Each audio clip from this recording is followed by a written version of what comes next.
So hi guys, welcome welcome welcome back to another video. तो कैसा आप? तो आज अपन बहुत ज्यादा इंपॉर्टेंट टॉपिक के बारे में बात करने बहुत ज्यादा important topic, that is AFRF, that is applicable financial reporting framework. अपन इतने दिन से पढ़ रहे हैं सर कि ऐसे 210 में मैनेजमेंट एप्लीकेबल एक्सेप्टेबल एएफआरएफ फॉलो किया होना चाहिए, फिर उसको डिटरमाइन करो कि वेदर वो एक्सेप्टेबल है भी कि नहीं, वो डिटरमाइन करो। लेकिन सर ये एएफआरएफ होता क्या है वो तो बताओ। तो आज अपन उसी को डिस्कस करने वाले।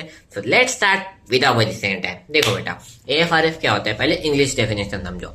एएफआरएफ mean it's a some sort of rules, policies or the guidelines that the companies follow to present and disclose their financial statements। इसको हिंदी में समझो, मतलब बेटा ये कुछ तौर तरीके होते हैं, बोलते हैं ना सब अलग अलग राज्यों के अलग अलग तौर तरीके होते हैं, तो वैसे ही ये है कि ये अलग अलग तौर तरीके हैं जिससे कंपनी अपने फाइनेंशियल स्टेटमेंट को प्रेजेंट करती है या फिर डिस्क्लोज करती है। अलग अलग तरीके से कंपनी अपने फाइनेंशियल स्टेटमेंट बनाती है एंड उसको प्रेजेंट करती है। अब इसका कुछ हिस्ट्री जान लेते हैं।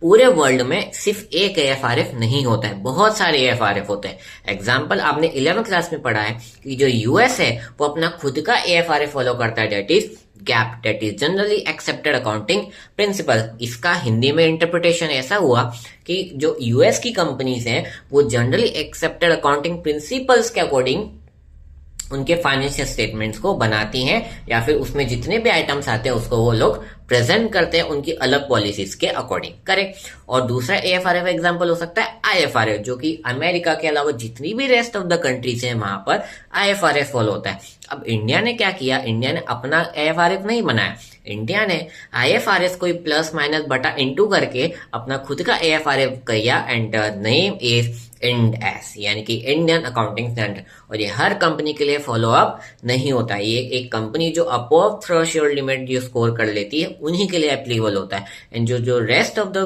कंपनीज है इंडिया में उनके लिए सिंपल अकाउंटिंग स्टैंडर्ड फॉलो होते हैं, जो आप सी एंटर में फॉलो रहे हो उनके लिए इंडियन अकाउंटिंग स्टैंडर्ड फॉलो नहीं होते हैं। करेक्ट। अब मैं इसका एग्जाम्पल लेता हूँ।